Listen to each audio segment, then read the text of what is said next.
Hey everyone, it's Simi Shaw, and welcome to Trailblazers. Through this series, we bring you trailblazing by South Asians and for South Asians. We're the torchbearers, sharing the stories of the leaders and innovators lighting the way across the South Asian diaspora. Arianna Afsar is a singer, composer, and activist. She's best known for her starring role as Elizabeth Schuyler Hamilton in the Chicago production of Hamilton. But Ari has had a stage presence all her life. She participated in pageants for many years and won the title of Miss California in 2010. While still in high school, she made it to the semifinals of American Idol, after which she pursued her career in musical theater. A testament to her passion for both the theater and women's rights, Ari has recently been involved in the production of Jeanette.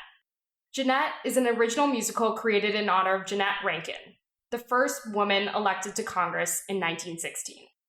Ari also serves on the board of the Next Gen Society of the ACLU of Illinois and opened for Michelle Obama at the United State of Women in 2018. As you can imagine, I'm very thrilled to have her join me on Trailblazers today. Yay!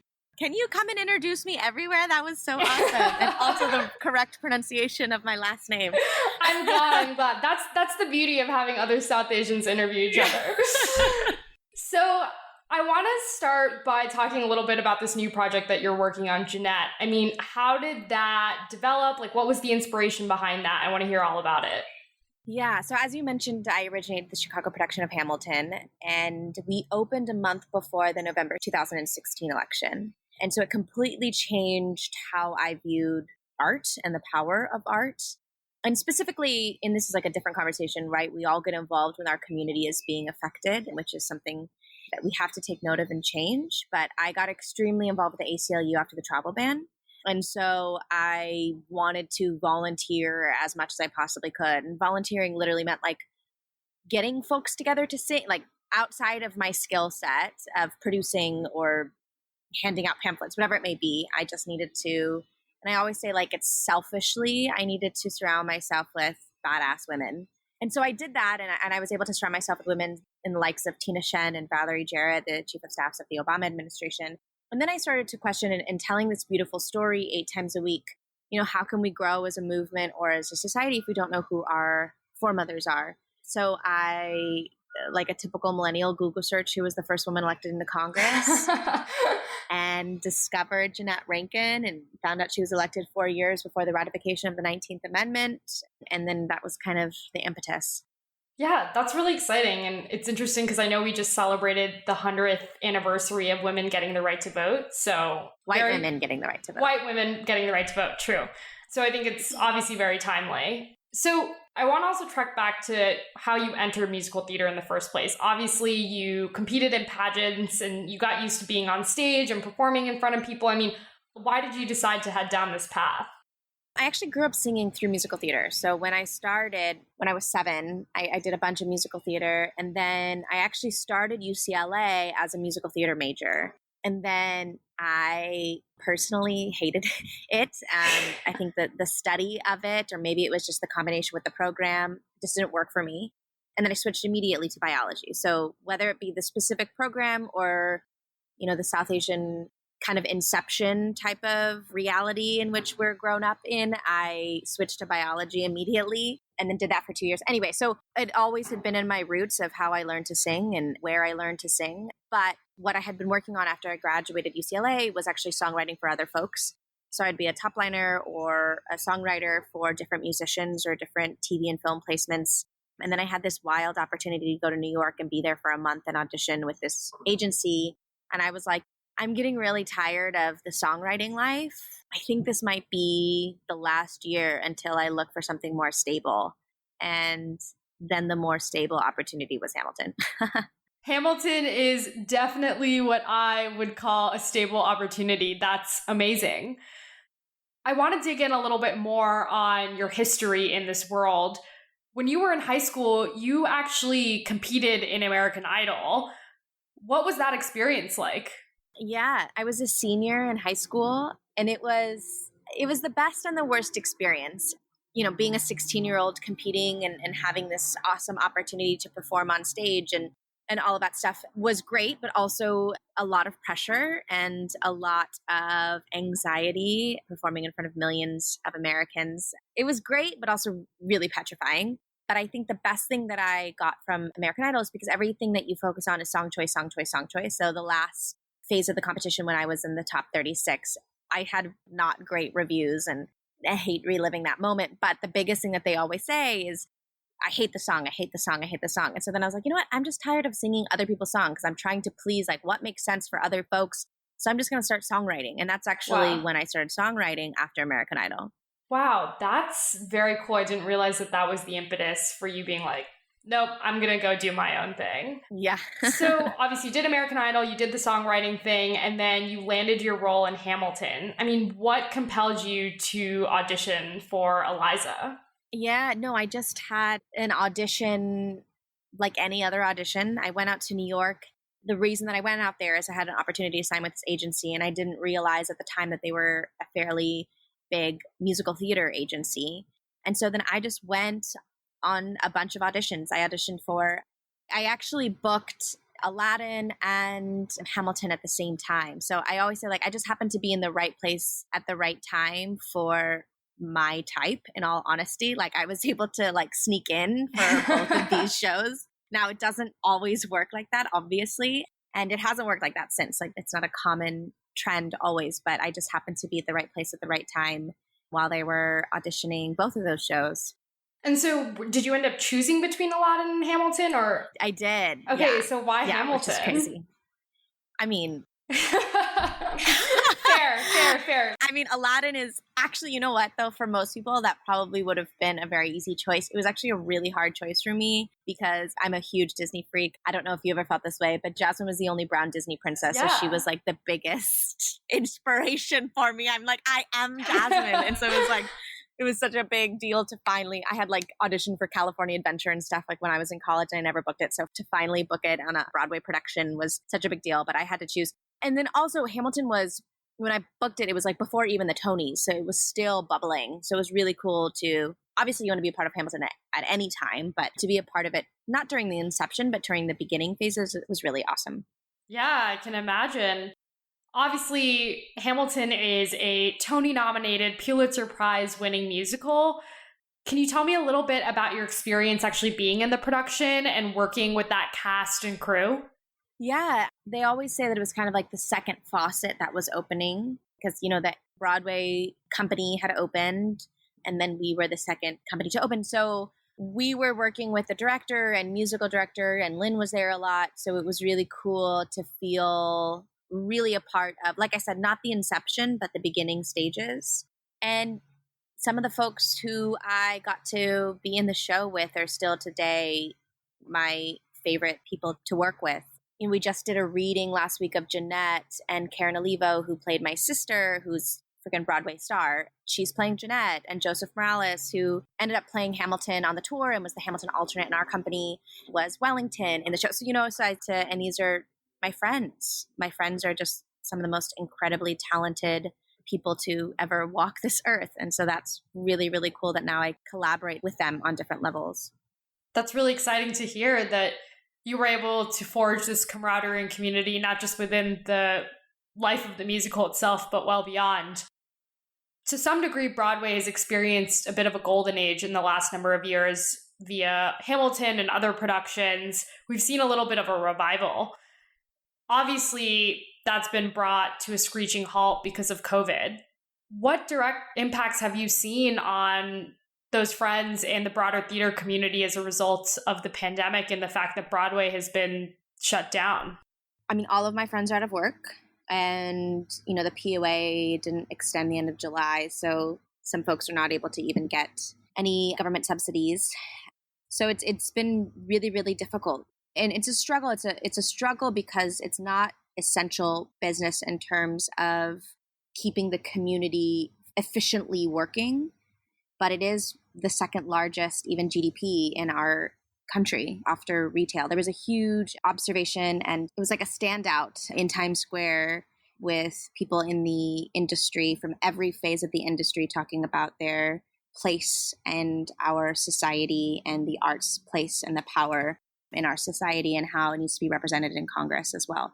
Anyway, so I think the reality is a lot of folks are out of work. A lot of folks are struggling. But I think this is a really amazing opportunity. I think Broadway, compared to any other industry, is seeing a huge shift and a turnover in making it an equitable from beginning, from the impetus and from the creation of musical theater, making it an equitable and diverse space and making sure that it's a safe space for all actors. So I think that is a really exciting thing to see, kind of Broadway going on fire and seeing a shift more rapidly than any other industry. And it's because we can't actually produce of course, Broadway is still working in different ways, but producing the content is not able to happen. And so there's a huge reflection in towards how can we be better and how can we do better. So many pandemics that are happening in this country, not just COVID. And so with a racial pandemic that is happening, how can we implement that into the Broadway system? Yeah. And I want to speak a little bit to that because obviously, like many industries, it is one that has struggled with diversity in a lot of respects. And you yourself are biracial. Your dad is from Bangladesh. Your mom has German roots. What has been your experience being a person of color in this industry? Yeah, being South Asian in Broadway is really, really small. So that as a whole, in terms of being a person of color, as an actor, there are, I don't know, it's such a big, broad question. It's such a different, it's a different experience. And the reason I say this is a different experience as an actor, right? There's tokenism as an actor in which I've always experienced. But then to switch over into being a composer, it's so different. Being an actor, there's a lot of tokenism, but there are people of color. And I'm not saying that it's an equitable space always, but you do see other folks of color in spaces. When it comes to behind the table, that is just completely white. I personally don't always do a good job to make it an equitable space. But then I also really feel there was an event that I went to earlier this year, and I was the only person of color on any creative team. And these are like huge Broadway shows. And it was like, it's also just like weird to like hold that ownership or responsibility. It feels really daunting. Yeah, understandably so. I feel like a lot of the national conversation we've been having in the last couple months across industries is, hey, we shouldn't be punting the onus of solving these problems on people of color themselves. It should be a collective effort with special involvement from the people in power, people in privileged positions. So it makes a ton of sense that it's a bit of a daunting prospect to feel the weight of that burden on your shoulders. Obviously, Hamilton is a production that's been nationally acclaimed for having many people of color on stage in a variety of roles. Was that a different experience for you as compared to other productions you've been a part of? Yeah, absolutely. Because it was color, they call it like color conscious casting in the sense that there's no world in which we live in there's color blind. And so having different ethnicities and races being represented on stage, or what I always used to say is my sisters and Hamilton were of completely different ethnicities, right? But we were sisters and that was just accepted. There was no question.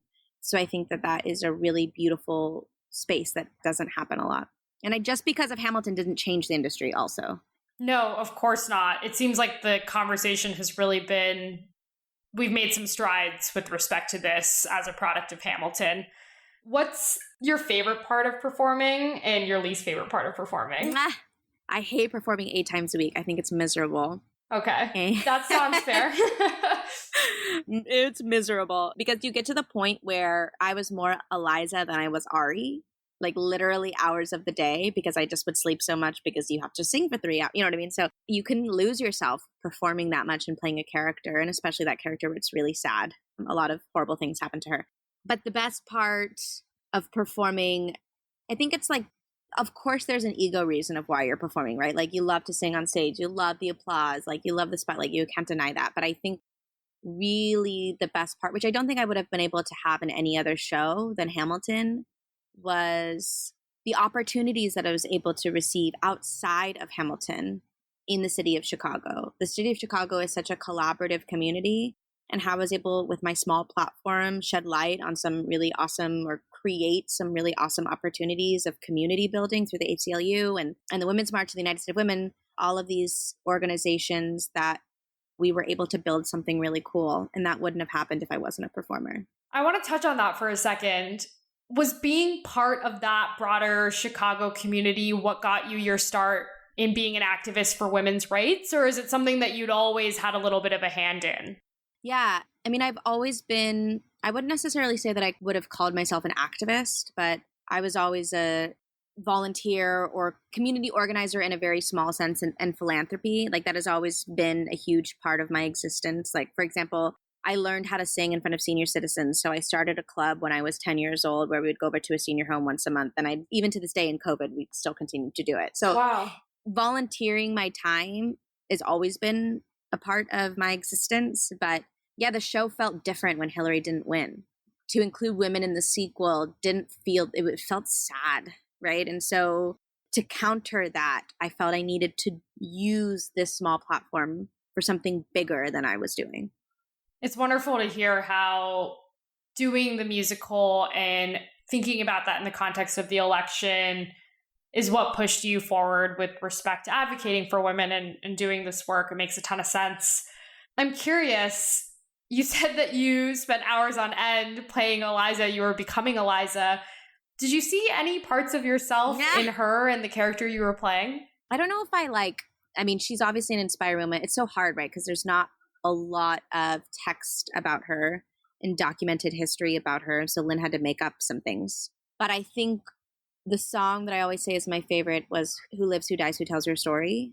As a 24-year-old, to talk about what my history and what my legacy is and what that means is a lot. And to go to that emotional space of less thinking about Eliza and more thinking about Arianna, what is your legacy? What is the legacy that you want to leave? I think really affected the next decisions that I made. I love that. That feels very inspired.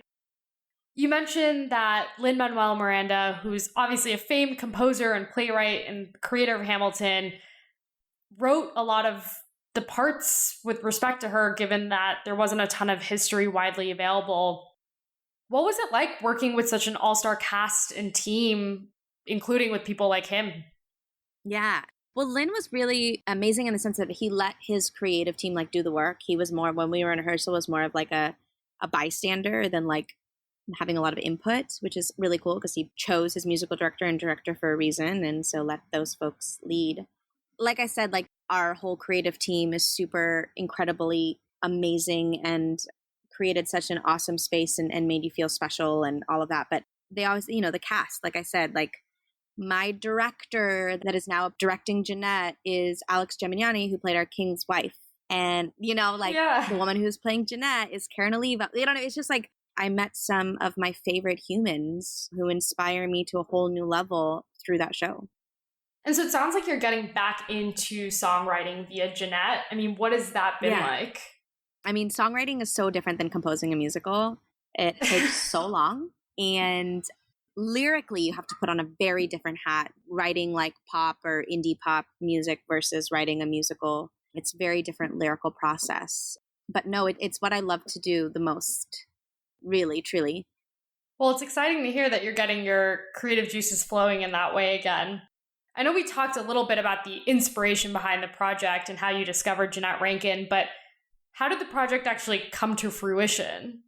What I first did immediately when I started discovering her, and I realized that no one knew who she was, I would ask all my contemporaries, I was I just must be dumb. I must be the only person that doesn't know who she is. And nobody knew who she was. Yeah, I'd never heard of her until I was reading about your work.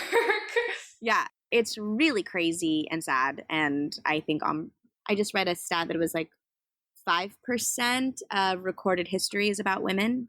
And so in the United States, I believe. So I knew I needed to do something about it. So I wrote a concept album about her. That's when I started performing it at the Women's March, this music at the United States of Women. I just was performing this music about Jeanette Rankin. And then I like to have friends and mentors outside of my network.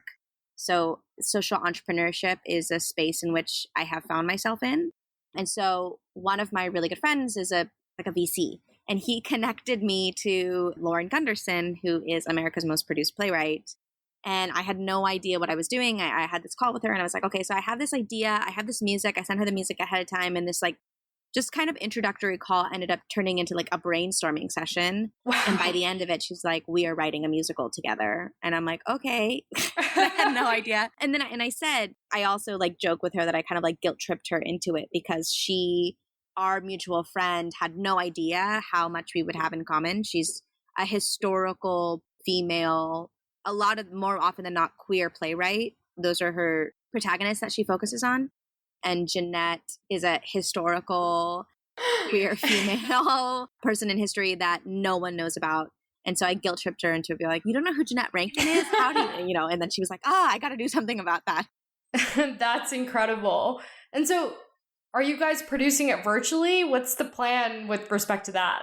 Yeah, so we have a beautiful team of Lauren Gunderson being the playwright, a director, a producer, a dramaturg, musical supervisors, we have a full-fledged team. We were in the alternative reality. We would be putting up a show probably the end of this year and going to Montana and having a big workshop in New York, and most excitingly performing at the Library of Congress for the Chief of Staffs and Congress members. So we actually just finished last week a virtual 29-hour reading, which actually went super well. It was very weird, but went well. I do think the most exciting aspect, so we're on the trajectory of whenever Broadway comes out, we are on that, I believe, on that trajectory. Playbill said that we are Broadway bound, so I'm going to take them to their word. I'm rooting for you guys. But the coolest thing that Lauren and I specifically are doing, we're offering a 25-minute virtual musical to any progressive candidate in any local, state, or federal office that is running for their virtual fundraisers. So Wow. We have done probably around like 20 virtual fundraisers thus far for statewide candidates in North Carolina to Mark Kelly, who's running in the Senate, who hopefully will flip the Senate in Arizona, to Doug Jones next week in Alabama, who better get reelected, to Tammy Duckworth in the Junior State Senator of Illinois. So we've had some incredible folks that we have been able to support and endorse and just provide a alternate option for Zoom fatigue. Yeah. And then get people inspired. And we believe that the specificity of Jeanette's story really inspires a lot of hope and enthusiasm. And honestly, the most exciting fundraiser that we did was for Cori Bush in Missouri, who won the primary. And we did it for her campaign 12 days before the primary election, and ended up providing her with so much excitement and motivation to continue. So that's really the coolest thing that we get to do with this show right now. I think it's pretty remarkable that you found this beautiful intersection of your passions of advocating for women's rights within the political sphere while also working in musical theater. Do you think that's a path you'll continue forward on in terms of writing songs for musicals and exploring ideas like this? Exploring ideas like women in office? Yes. In musical theater specifically? It's so interesting. I don't know if who knows, but I personally am very interested in women in politics, obviously. And then it kind of doesn't really matter what medium. So, for example, this has been a long time. It's not like it's ready to be shown, but I'm working on a pilot about millennials running for Congress. I guess not everything has been about women in politics, but definitely social activism through my art, no matter what type of medium, is where my passion lies right now. Speaking to the idea of the type of medium, do you see a world in which you transition from musical theater to television or film? I hope so. Absolutely. It's a different reach, and hopefully, though, we can change the reach of musical theater, but it's a different reach and a different opportunity, and also a different paycheck. Yeah, makes sense. I want to focus again on your work as a political activist. As I mentioned earlier, you sit on the board of the Next Gen Society within the ACLU of Illinois. Can you share a little bit about your work with them? Yeah, they made me an honorary board member, which is amazing that now we can continue that virtually. The involvement with the ACLU specifically, I started an imprint with the ACLU of Illinois and Next Gen Society called We as Women, where once a year, through the partnership of LIFT, we provide safe spaces for women advocates and activists and performers. So we did this in Chicago 2 years ago for all folks to come and join, but a specific space for women's voices to be heard. So it's a performance and panel discussion with women from many different fields. And then what the really cool part of having Lyft there and being a sponsor is the audience is full of Lyft drivers and ACLU members. So it diversifies the perspective and creates a different dynamic within the audience because they're people that wouldn't necessarily know each other or necessarily be in the same space. And then we did that also in Nashville last year, which was really cool, again, to have that sponsorship. We were supposed to do one this year, potentially in Cleveland. Obviously, that's not happening. So we were trying to figure out something virtually. It's hard to always continue to create new opportunities and then make them virtual. It doesn't give the same impact. So in all honesty, I don't know if we're going to do one this year, but that's the imprint that was, I think, continues my honorary board membership with the ACLU is this, I think, a really cool opportunity for Lyft to partner with ACLU and creating a new space of questions and conversations. Absolutely. It sounds like a very exciting partnership. Obviously, you've participated in the imprint, you've participated in the women's marches, you've opened for Michelle Obama at the United State of Women. I have to ask, what was that like? Oh my gosh. I don't know if you saw the picture. It's somewhere on the gram, but I was so giddy. That's why it's like, I've met celebrities. I mean, obviously she's a celebrity, but she's a political woman. I don't care about like Hollywood or musical theater celebrities at all, but women in political office, like Michelle Obama or Tammy Duckworth, also still to this day, I like can't have a conversation with her, even though I've met her so many times. They just trip me up so much. So like when I met her, you have to go in a special room, and that was taken by a photographer. I couldn't bring my phone in, but right when you are in front of her, the whole room disappears. She is so focused on being present with you, which even though I only got probably a couple minutes with her, it was so focused, and I was a blubbering and blabbering mess. Like I'm sure, which she experiences all the time. But it was really cool. And I actually think it's really interesting. I opened for Gloria Steinem a couple months ago well with Jeanette, which is amazing.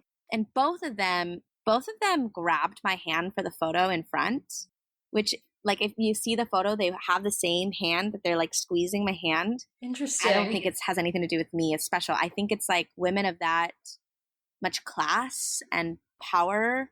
I don't know, this is my perspective, but like realizes the importance of, I guess, physical contact. Yeah. But both of them did that. And it was just like meant a lot. And I think that they know that squeezing your hand up in front in the picture. I don't know. It was very cool. That's really interesting. I feel like it sounds almost like this powerful act of solidarity of some sort. Mm-hmm. Yeah. I love that. So I want to, again, take a little bit of a step back. I mean, obviously you've carved out this unique path. You started studying musical theater and then trekked back to biology and then went back into the theater world and are now writing your own musicals. I mean, what advice would you give to young South Asian women who are looking to carve a path like this themselves? It's a struggle to not give in to the inception. I always call it the inception because I question whether or not it's my idea or my father's idea. There's the piece of advice that's just like, follow your dream and your passion and you will get what you want. And obviously I don't disagree with that. But I also think that there is power in any decisions that you have made or you are continuing to make and you feel guilty. Like, oh, is this not the path? Does this mean I don't really love it or I don't really want it? I don't agree or subscribe to that. I think humans are super complex and layered, and we have a lot of passions and dreams and desires, that there are many things that we can do. And I think that we've become a generation where multi-hyphen is acceptable and is encouraged. And I say this in the sense that, like, at the start of the pandemic, I started a nonprofit organization that is providing PPE to Black and Brown communities who are being disproportionately affected by COVID. And I say this because I was like, this is a world in which I would never be in. Like, why would I be in the PPE space? Like, it doesn't make any sense. And if I were to be like, no, I am a performer and I'm focused on doing this, and this is all that, I think that it can sometimes be limiting.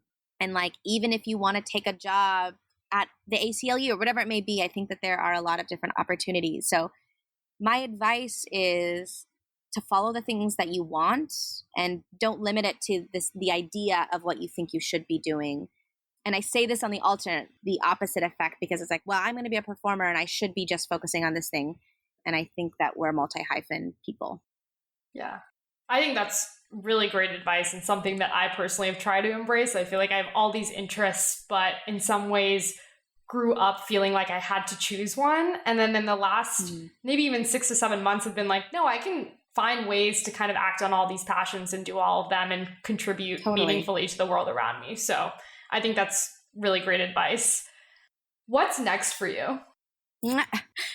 Tell me when COVID is going to have a different reality. I know we're never going to go back to normal, and I don't want us to go back to normal, but I do want to have a new reality in which we live in, where my industry is actually open.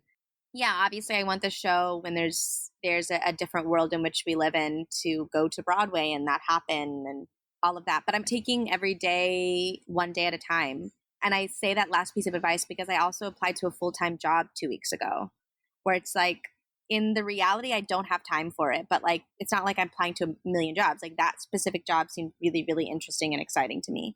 So I have no idea. I think I also struggle with having a pinball mentality. So we shall see. That's great. I know I'm excited to see what you do next. I have one last question for you, and it might be a little bit of a tough one, but if you could choose any single lyric to describe yourself, what would it be? Any single lyric to describe myself? Yeah. Of any song? Yes. Oh my God. Do you have an answer to that? No, but you're a songwriter and a performer. I feel like you have to have an answer to this. Okay, this is not a song lyric, but it's like a quote. Does that count? Yes. Is that okay? Yes, it counts. Okay. And also I feel really disgusting because I feel like in the last couple of weeks, it was appropriated in a very negative way by someone in leadership. So taking that aside, a quote in which I live by a lot is, "It is what it is. So fake it till you make it." And I say this because I realize that so many people at the top, I've just in kind of discovering this and in my life, don't know what they're doing. And that's no shade. It's just the reality. People don't know what the hell they're doing. And so they are faking it. And once I discovered that, I was like, oh, well, then I can do it. There's no like secretive thing. So let me just try and I'll fake it and then I'll figure it out. And that's how I try to live my life by, because I don't think there's some secret magic formula. It's just you continuing to try to figure it out. Thank you for sharing that. I think it very much captures the zeitgeist, the spirit of the time. So thank you for sharing that. Thank you for taking the time to be here. I think people are going to be really excited and inspired in hearing your story. You seem to have carved out this beautiful nexus of your interests, which people often struggle not only to do, but also to see in trailblazers like yourself. So I'm really excited to share your story and to see what you're up to and where you're headed next. Thank you for allowing me to be on your space. What you're creating is really, really awesome, and I'm honored to be a part of it. Of course. Thank you so much. I really appreciate that. This is a podcast from Trailblazers Media. For more content on South Asian trailblazing, follow us at South Asian Trailblazers on Instagram and Facebook.